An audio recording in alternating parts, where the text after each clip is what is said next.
Hey, everybody. I'm Mark Weathington, director of the Arboretum. I just wanted to mention that, this is one of our favorite programs of the year. One, because it means the rest of the horticulture staff doesn't have to put together a tour. But also, we love having our interns out. This is just a part of our intern group. We have 6 horticultural interns. We've got one that we're splitting with our partner, Juniper Level Botanic Garden, who's not here today. But the intern program is entirely supported by our by donors, by gifts. We're able to do this because of the support we have. So, if you're joining us and you like this, consider being a supporter of the program. So I want to thank the interns for being here and for participating in this because they get a little nervous. Sometimes us plant people are more comfortable with plants than people. But public horticulture is all about the public as well as the horticulture. So we like to make sure they have experiences like this where they do get to interact with y'all. So to echo Blake, ask lots of questions. Morning, y'all. I'm John Carter. I'm a junior at NC State, and I'm majoring in horticultural science. Good morning. My name is Anthony Mills. I will graduate this fall from Appalachian State University with a bachelor's degree in biology. Good morning, everyone. I'm Erica Wallace. I'm going to be a senior at NC State University studying horticulture. Hi, my name is Amelia Holdstock. I just graduated NC State with a major in plant biology and minor in horticulture. So good morning. This is our first plant, and this is a plant that's really special in my opinion.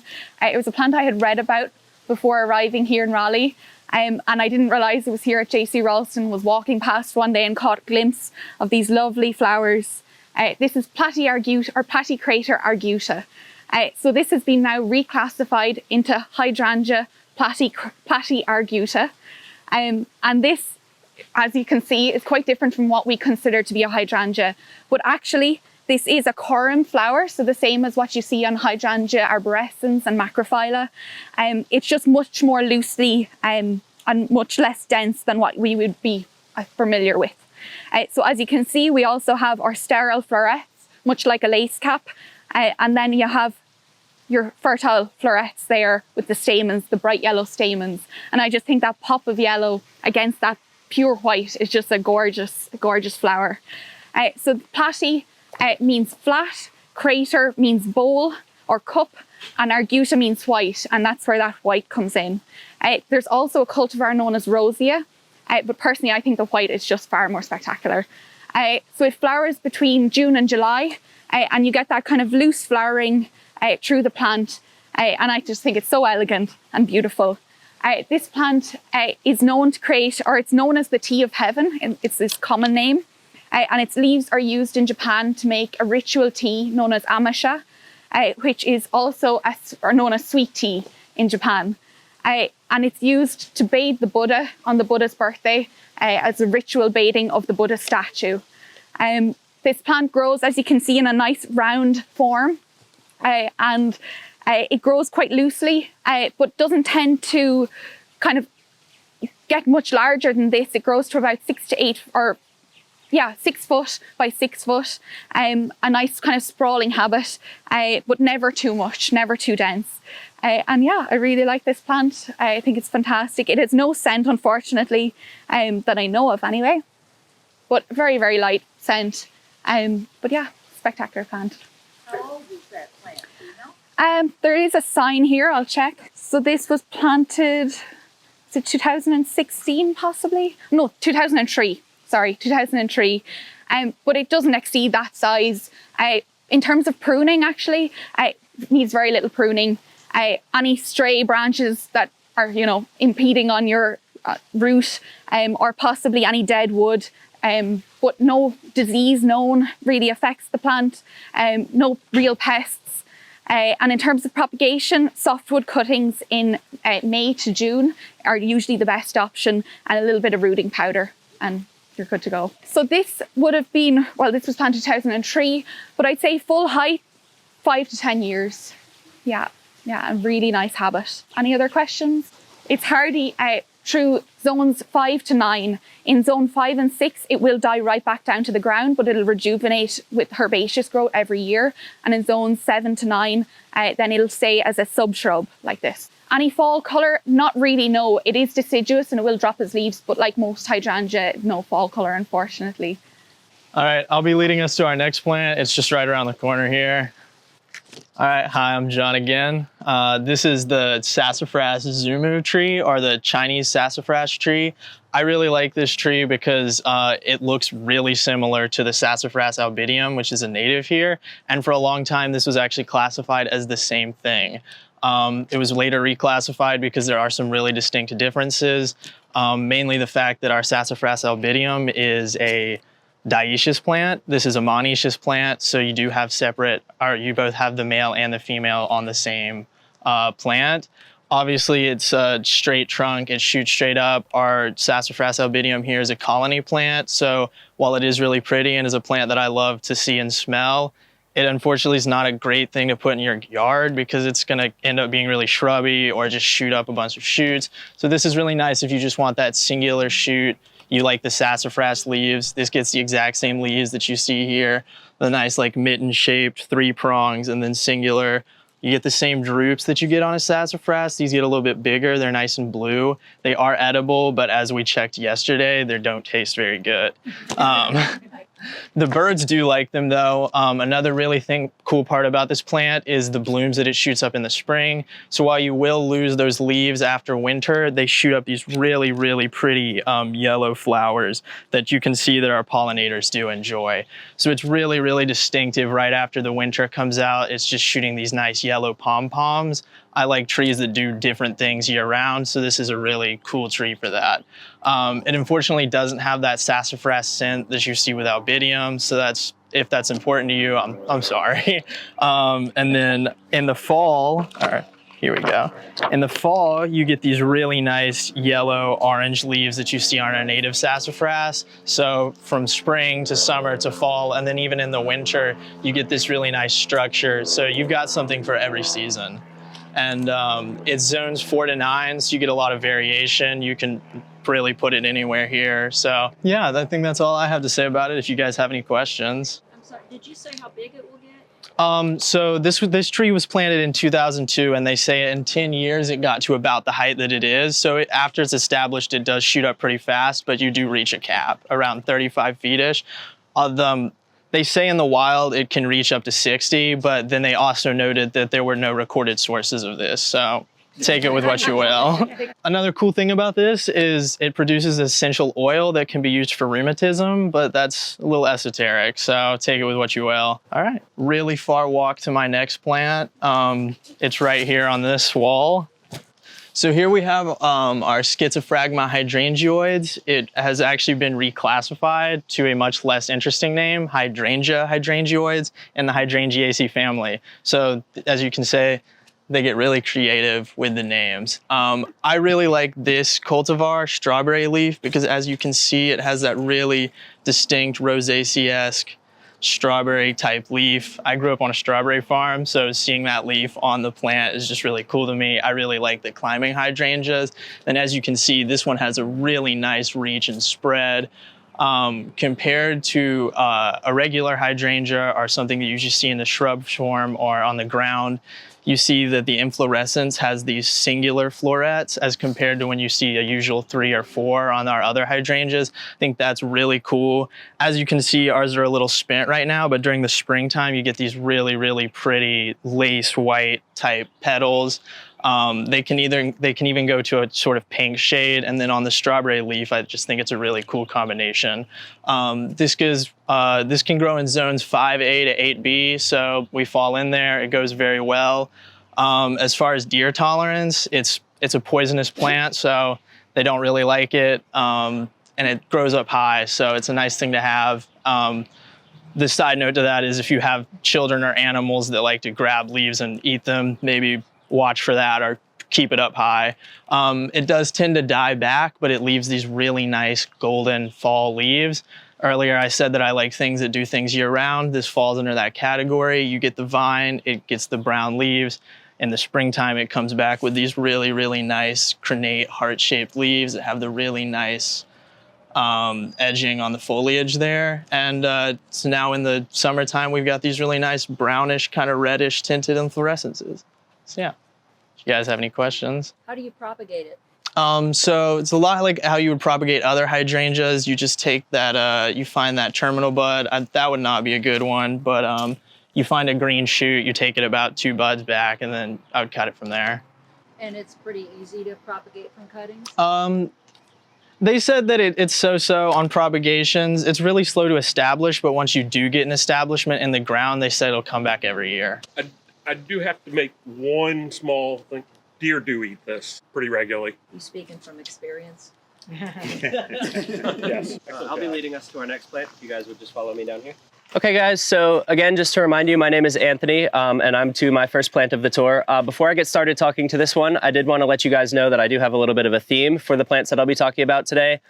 So the plants that I'll be sharing with you all are from the crossvine family, or Bignoniaceae.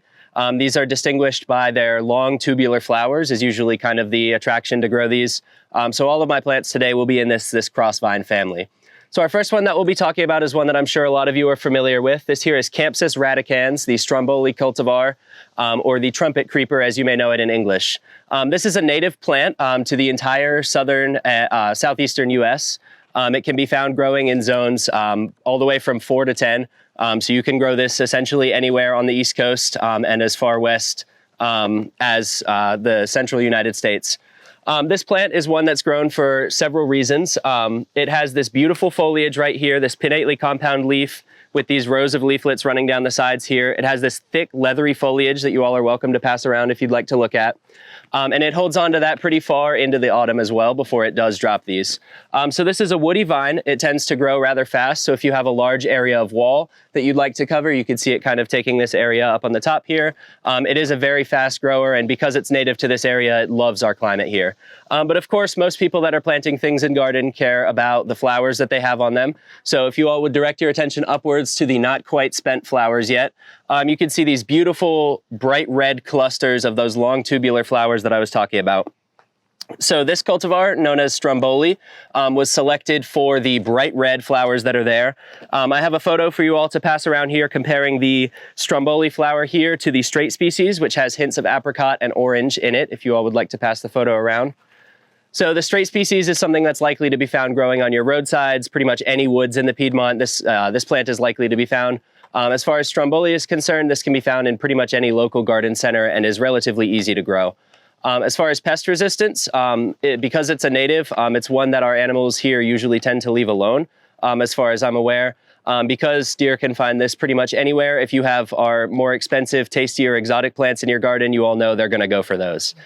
So this is relatively resistant for that, but I think it's a great option to have in your garden if you need something as a vine that can spread to any areas that you need and cover a wall and look beautiful throughout the early autumn.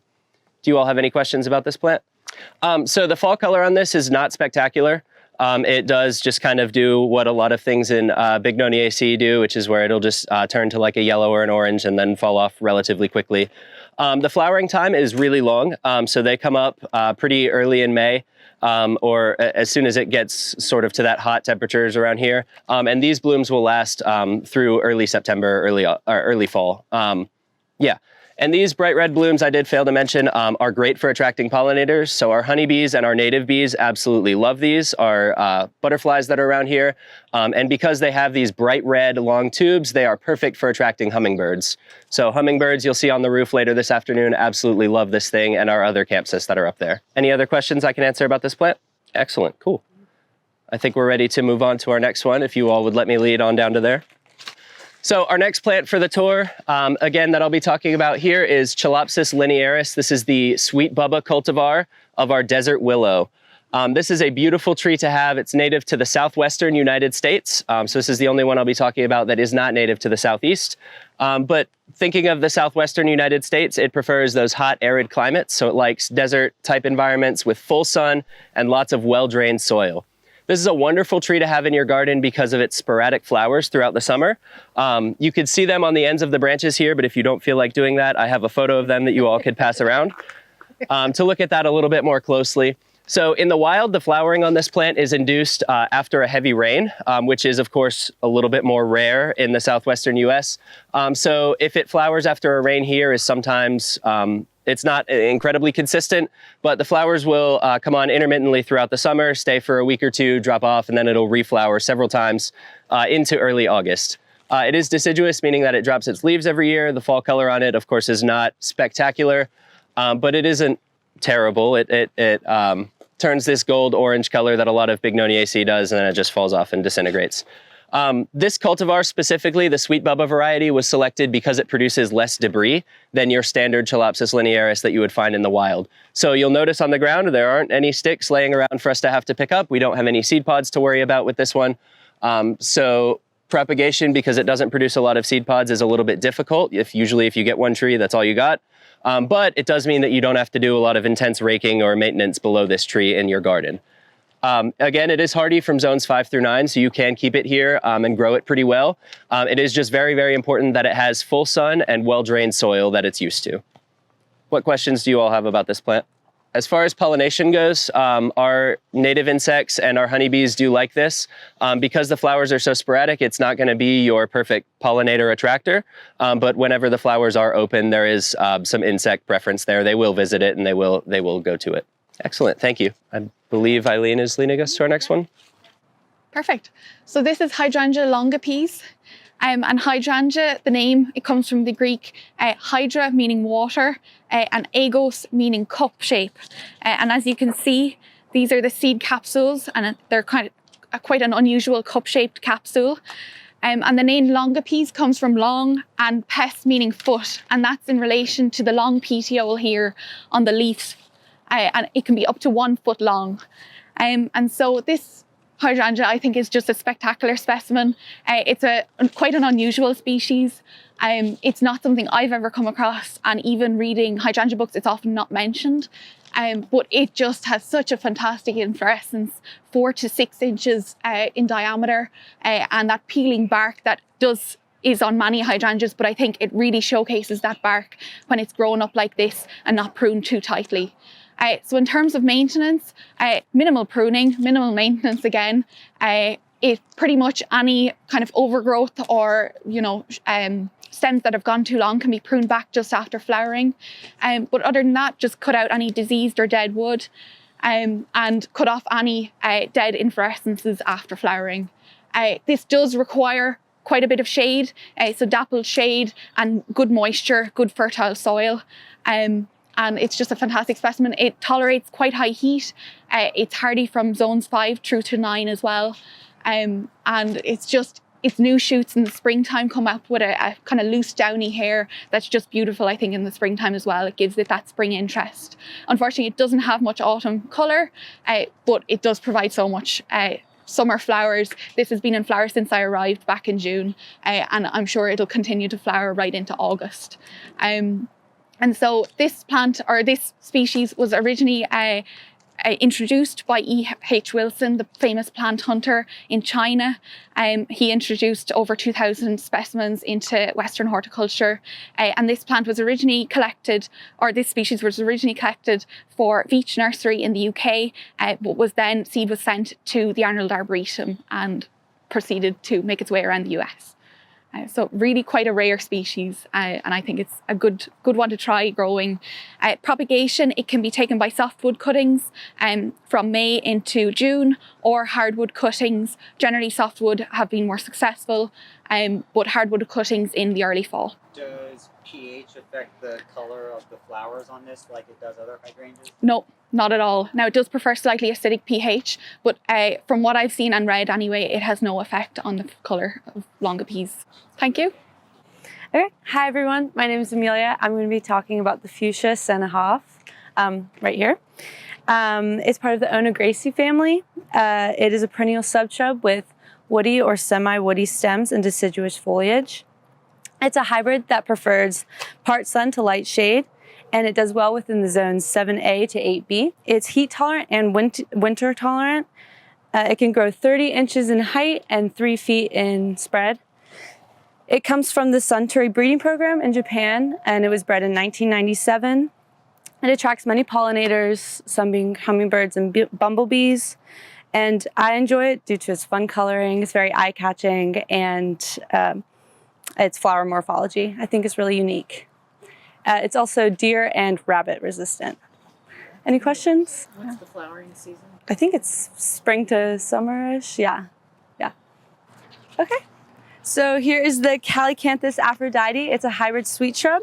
It's a deciduous shrub that can grow to 5 to 12 feet in height and width.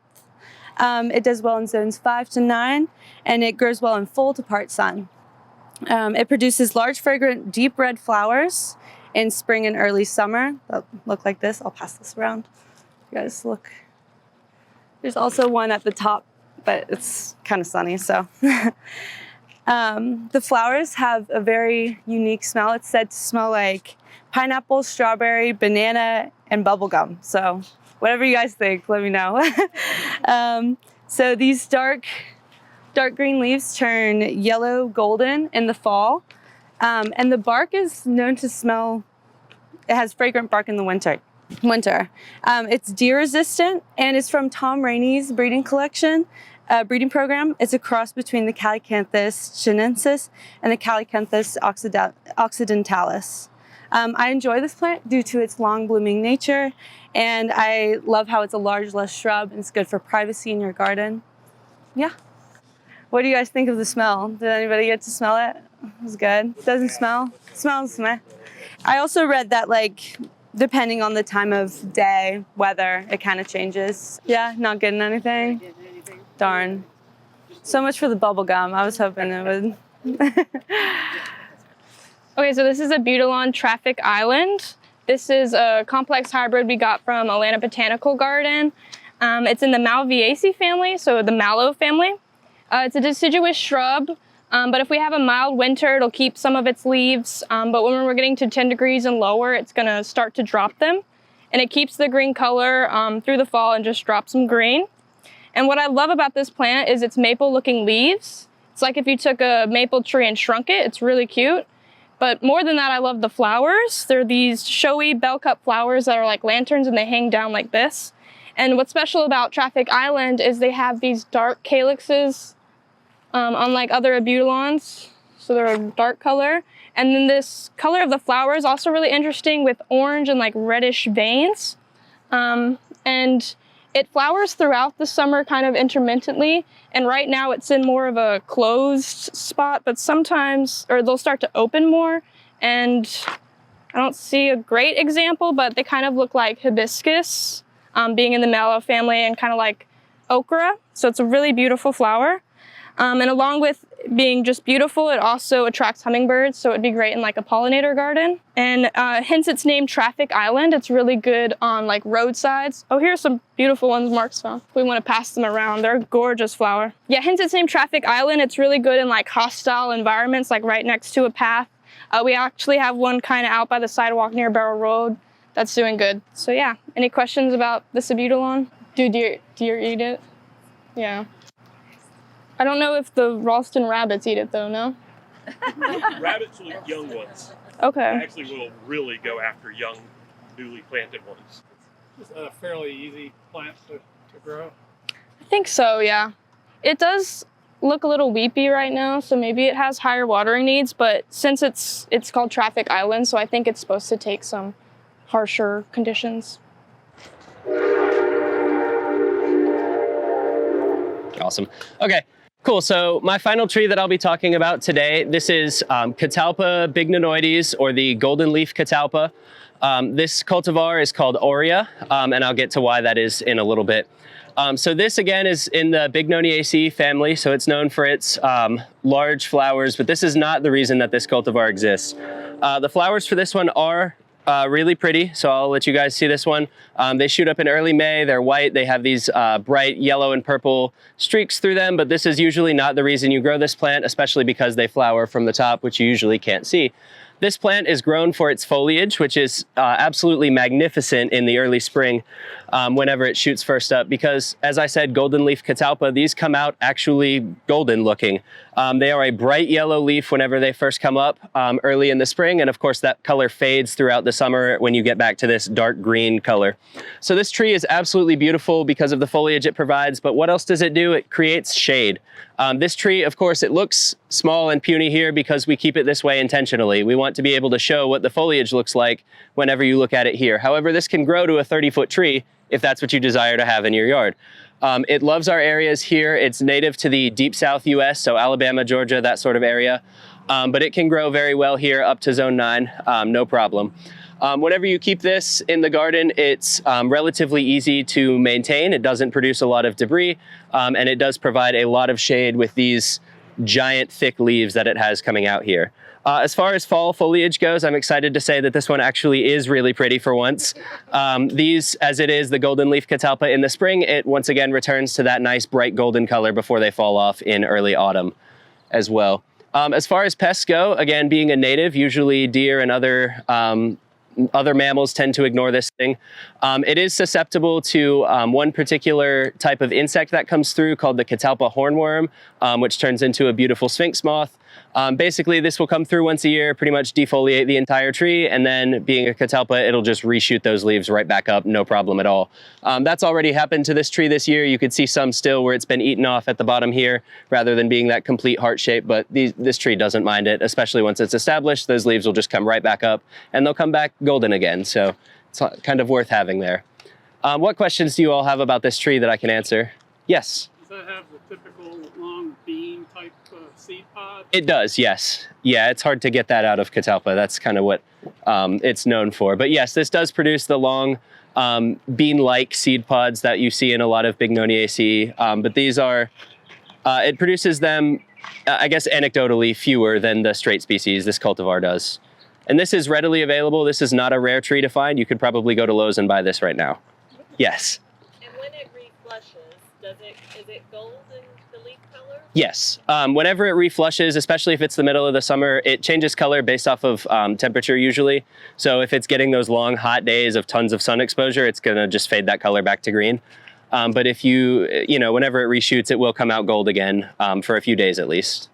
Well, those are my 3 plants, so thank you all for listening to mine here. I guess we'll continue with the rest of the tour. Okay. Hi everyone. This is the Cuphea Sienna Ashvilla, the pink cigar plant. It was bred in Asheville in Tom Rainey's program, hence the name Ashvilla. It's an herbaceous perennial that prefers sun to light shade, and it likes the zones 7A to 10B. It reaches heights of 12 inches and it has a spread of 18 inches. This plant attracts many insects like hummingbirds due to the color and the morphology of the flower. It seems to be deer and rabbit resistant, and it was the winner of the RHS Award of Merit in 1978. I enjoy this flower because it looks really good in a bed of other plants. I really love the flower color and just the very tiny, delicate flowers throughout. So this is our Cercotophyllum japonicum, or our Katsura tree. Earlier I said I like trees that plants that do things year round. This tour is also subsequently a very Asiatic tour. All of these things are native to China and Japan. But Cercotophyllum, I love it because of these crenate little heart-shaped leaves. It's really similar to the Cercus that is native here. One really cool difference between the two, and it's a great indicator if you couldn't tell, is on the Cercotophyllum you see opposite leaf patterns, whereas on our Cercus you'll see alternate. On some of the shoots you kind of don't see the really clear opposite patterns, but for the most part they are opposite. Another thing that I really love about this tree, and it is an indicator of the tree as well, this is a totally mature tree. This is about as large as the tree will get, and you can tell because of the shag bark. It starts to do that when it's fully formed out, when it's mature. The younger trees don't really have that shag bark, but I think it's a really distinct feature that when you have a mature tree is really one of the things that catches people's eyes. Another really cool thing about the leaves is that when they come out in spring, you get this really nice apricot red greenish on the new growth. And then that's gonna form out to this green kind of bronze bluish tint that you see during the summer. And then during the fall, you get like an explosion of this orange and yellowish. You even get some reddish in some of the cultivars. So I love that it's just ever changing. You've always got something to look at. And then even when you lose all of these leaves, you got this really nice tree shape and you've got the bark to look at. We have a cultivar in the garden that I really enjoy. It's a weeping form called Pindala, and that's even better on the skeleton during the winter because you've got these arms out branching. Birds like to sit on them. It's just something to look at. Snow sits on it if you're in an area that gets snow, not Raleigh. The reason I didn't take us out to look at that one is the one issue that this tree does see is sun scaling. So you're gonna wanna put it in an area with shade. The one that's out there is full sun, and right now he's kind of showing the effects of that. Still a really pretty tree to look at, but you're gonna wanna throw some water on him from time to time. Another thing with that really pretty bark is if you get a lot of water and then it gets cold, that bark can break off and you can get some damage to the tree. But for the most part, that's not really something we see here. So, and it is zones 4A to 8B, so we do sit on the fringe of that. But if you keep it in an area like this, you see it's got this nice like shade coverage. It's doing really well. It's really happy. And it likes humidity, so in a good place for that. It's endangered in its native habitat, which is China and Japan. And the last really cool feature on this tree is that it's known as the caramel tree. And unfortunately, we're probably not gonna get to smell anything because we don't have any droughted or fall foliage. But during the fall, when it starts to drought out and lose some of that water content, the leaves smell like burnt sugar or caramel. So you get this really cool, it's really a showcase tree. I really love this tree, and you've always just got something to point at or show off. So all around, and it has no insect issues. So it's really just, stick it somewhere. Yeah, thank you guys. Perfect. So this is a very special plant. This is Calycanthus cross-Raulstonii Hartlage wine. And this was a plant that was hybridized and bred here at Raulston by a student from NCSU, Richard Hartlage, in 1991. So this was one of the plants that I was very interested in seeing when I came here, and one of the reasons I ended up at JC Raulston Arboretum. And it's quite widely grown in many gardens in Ireland, especially kind of estates, private estates and garden collections. So this was a very, in its time anyway, it was a very significant hybrid because it was believed to be a bigeneric hybrid. So you had the Chinese Calycanthus chinensis and the American Calycanthus floridus, and it was considered to be the first hybrid between those two genera. And now, unfortunately, Calycanthus has been reclassified into just Calycanthus chinensis. So it's not considered to be a bigeneric hybrid anymore. Bigeneric hybrids are known to be very difficult to create, and this was the first hybrid. So this is a fantastic plant, so just robust, deer resistant, flowers in May and June. Or April, May, a little bit into June, you might get the odd flower here and there. But like Aphrodite, it has quite a similar flower, not quite as showy because it would have been one of the early cultivars.